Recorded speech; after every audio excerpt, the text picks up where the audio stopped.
Alright guys, Les Cubes here. Cloudy morning in Salzburg, Austria. Driving the Porsche 911 RSR GTE. Or as we like to call it, the URD EGT Darche. Fantastic mod from those guys, worth every penny.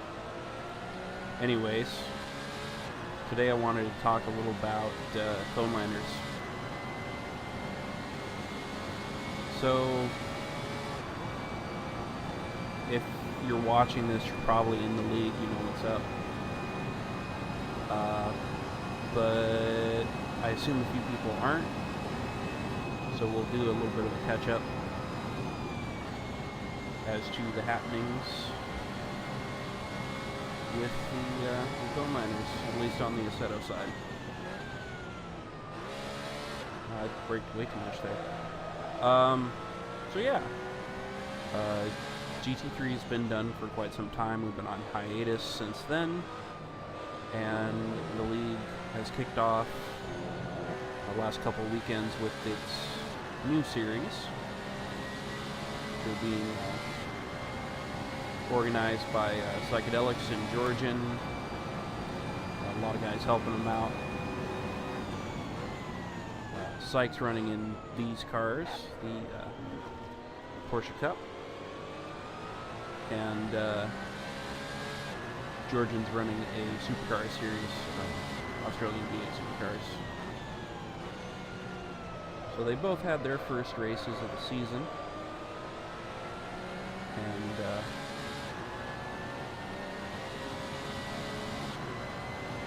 I eagerly await to see how all that's going, because I am not participating.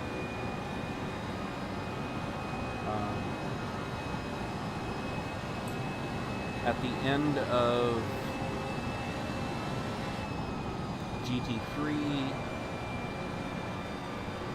you know, people had some different opinions on how to do things and how to improve things, and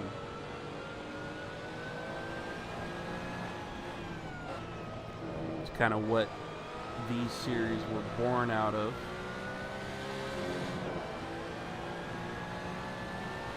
So I kind of decided at that point to go ahead and do a personal best. Take a step back and maybe sit this season out and try and get my own thing running. And also watch these guys and hope they succeeded. So, moving forward from that.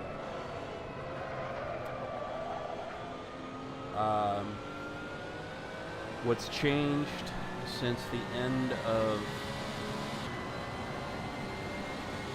well, actually the end of the second season of Miata was Cone's not organizing the Assetto stuff anymore. What's changed since not the end of GT3, but the end of about New Year's, is that the Discord is no longer the league hub.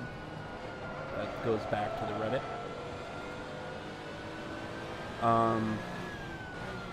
Cone has no say or input or participation whatsoever in either the V8 or the Porsche Cup. He wanted to take a break from things. I understand. I think the whole thing's been pretty stressful for him, and I don't blame him, because there's a lot of really big personalities in Conelanders. And that's kind of what I want to talk about. So, a couple of things have come out of all the stuff we've done together. There's a lot of very different personalities within the group, a lot of different mindsets. We're very multinational. We're Americans. We're Scandinavian. We're English. We're Russian. We all have different outlooks on life and how we carry ourselves and how we miss our breaking points. I'd assume anyone would say that was pretty dumb. How we converse with each other. And that's a total double-edged sword as far as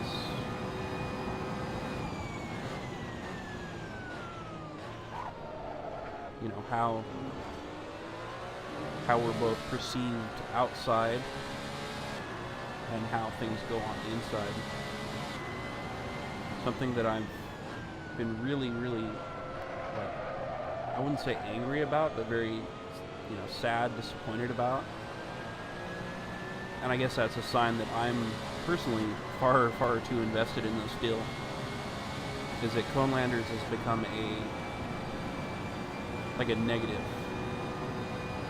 Like, if you want to, you see the phrase used as that's just Conelanders when somebody's fighting with each other, somebody's having an argument with someone, or when somebody's driving poorly. Just Conelanders things. I think it started off on a joke, and I think most of the time it still is, but sometimes it feels like it ain't.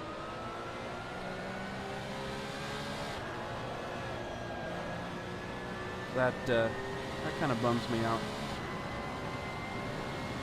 And the other thing that I'm really concerned about, and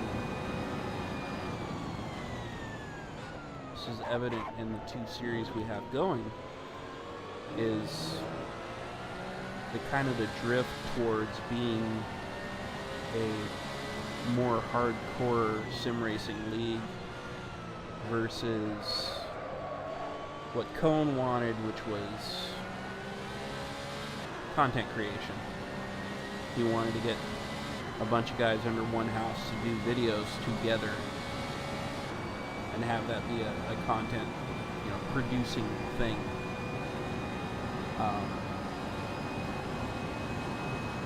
For me, what Conelanders has been friendships. I've met a lot of really cool people. I've met a lot of guys I really enjoy hanging out with. Now I spend far, far too much of my personal time on the Discord.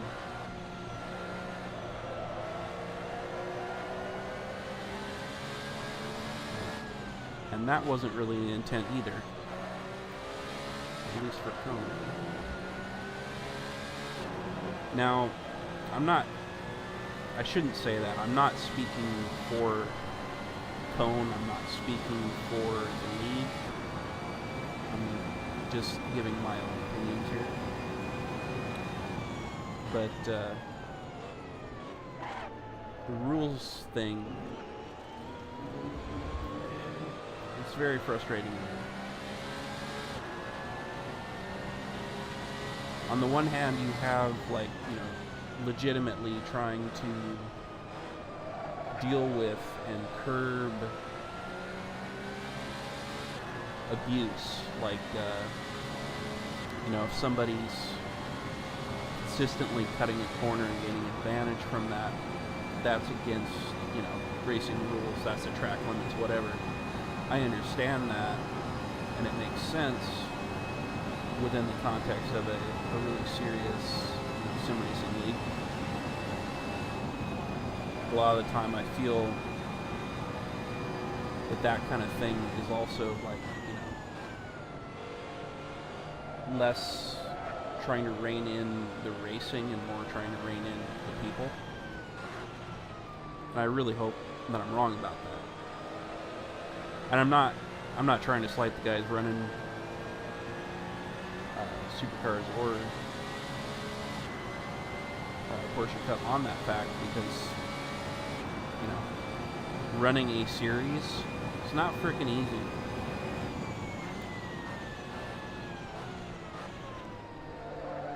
I know, and I have less experience at it than they do, but I've certainly experienced what it is to try and corral a bunch of guys and get them working together and playing together nicely.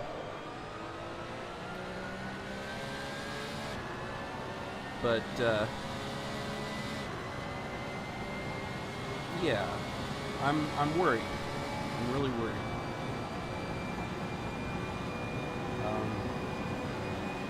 I don't know what to do as an admin to rein in some of the excesses in our discourse. I don't think there's a way to moderate things very effectively without angering people, and I don't have time for that, and I don't want to do it.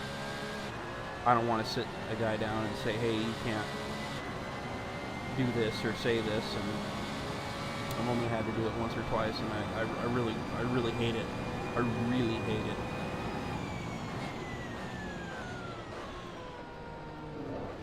But I really want people in the league to understand the difference between discourse and discord. And also to, accept humility has a place in conversation. You can have a very strong opinion about something, but that doesn't mean that you can just outright dismiss what the other guy's saying. At least if he's not completely disrespecting you.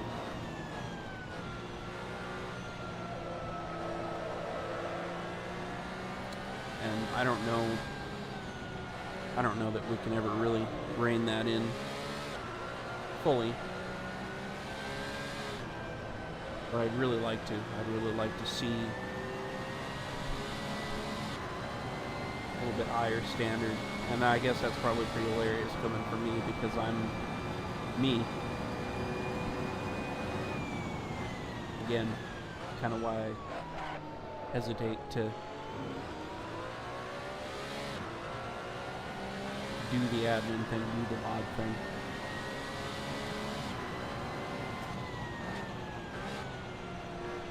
So, what are we doing going forwards? I got no clue what Cone's plans are. All I know is that Dirt Rally's continuing. Obviously, we'll see when we transition into Dirt 4, which has just been announced. We'll see how that goes. What happens to wheel-to-wheel racing in Conelanders? I don't know.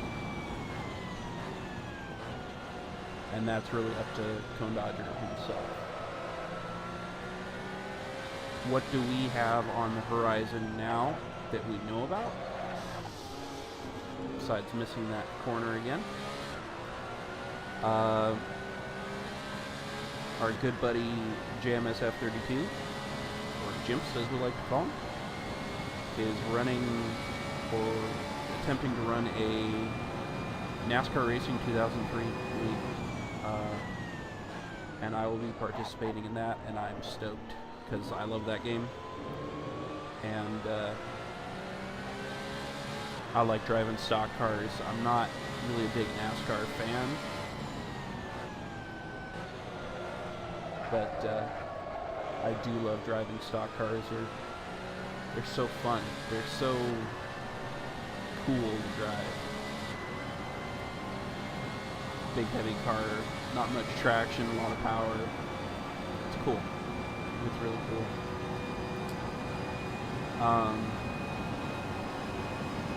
So I'm pretty excited about that. The other thing that I have going is I've started what I'm calling the Retro Series. I was primarily responsible within the league for Retro Night for a long time, until that kind of fell by the wayside, ran out of things to do. So I'm very passionate about old race cars. So yeah, I started what I'm calling the Retro Series. It's me and a bunch of the Conelanders, but it's not Conelanders. It's not affiliated with that, such as it is.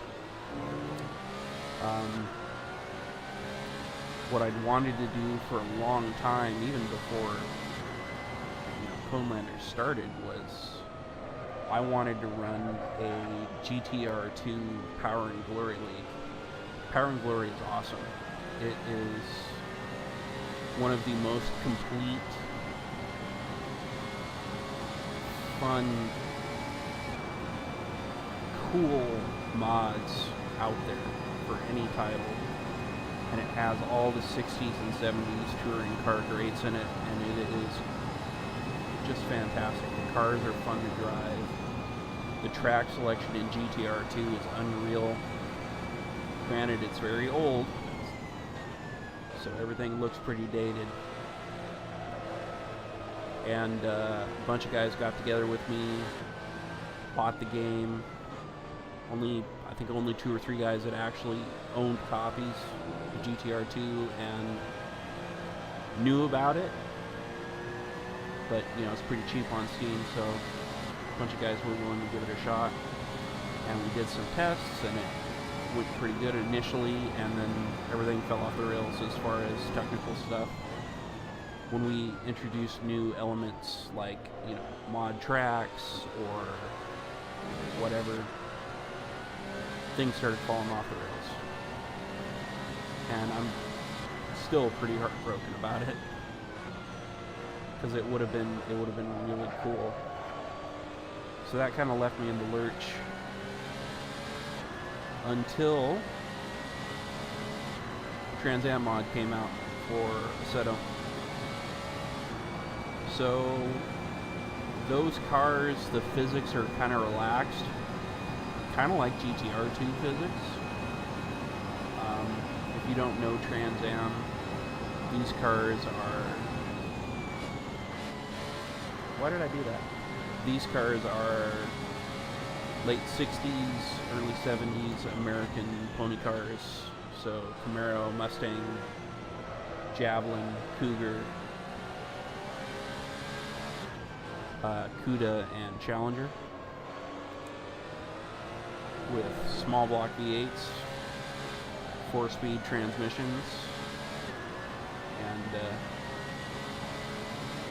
race prep, but the way they were race prepped in the day, which is pretty minimal roll cage and gutting the interior and tires.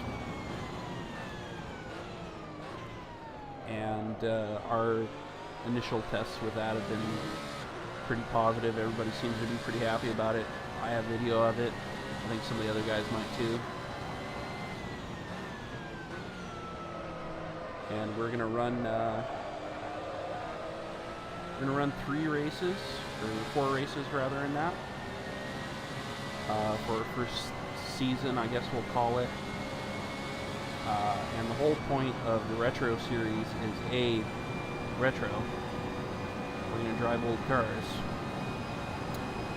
but also to be more relaxed,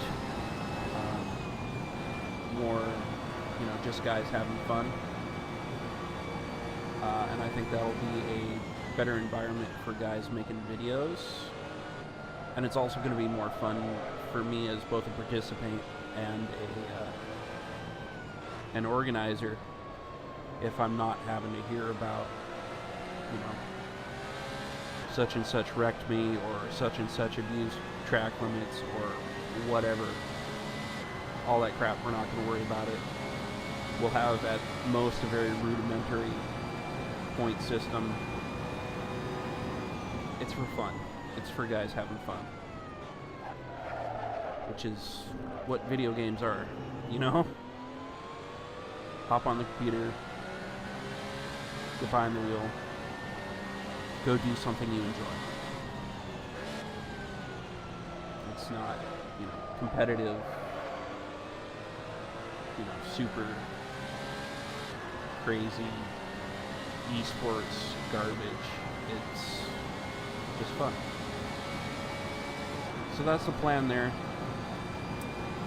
And anyways, I've probably gone on for way too long because my lap counter says 18 and I don't remember how many laps I was in when I started this, but I'm betting it was at least 15 laps of me ranting at you.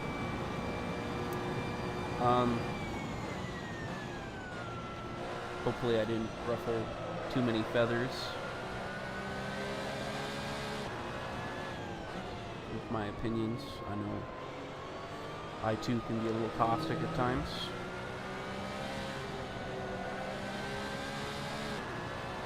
Final note, dudes running Porsche, I know a lot of you have had issues with brake lock and instability under braking. This car does not like to be trail brake.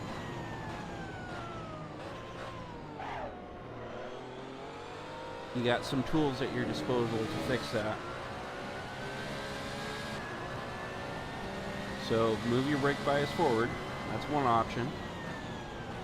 Other option, this car has only, I believe, 20% lock on the diff under coast. Turn that sucker up. The car won't be as free. It's not going to turn in as easy. If you turn that lock up, it's not going to wag when you get under braking, at least as badly. Highly suggest you think about that. Granted, I'm assuming Psych isn't running a fixed setup, so if he is, then rip. But, yeah, consider that. Anyways, that's enough of me ranting at you. I'll finish off this lap and finish the video. Actually, I'll put it in the kitty litter like a moron and finish the video. Unsafe rejoin! Alright guys, see you later.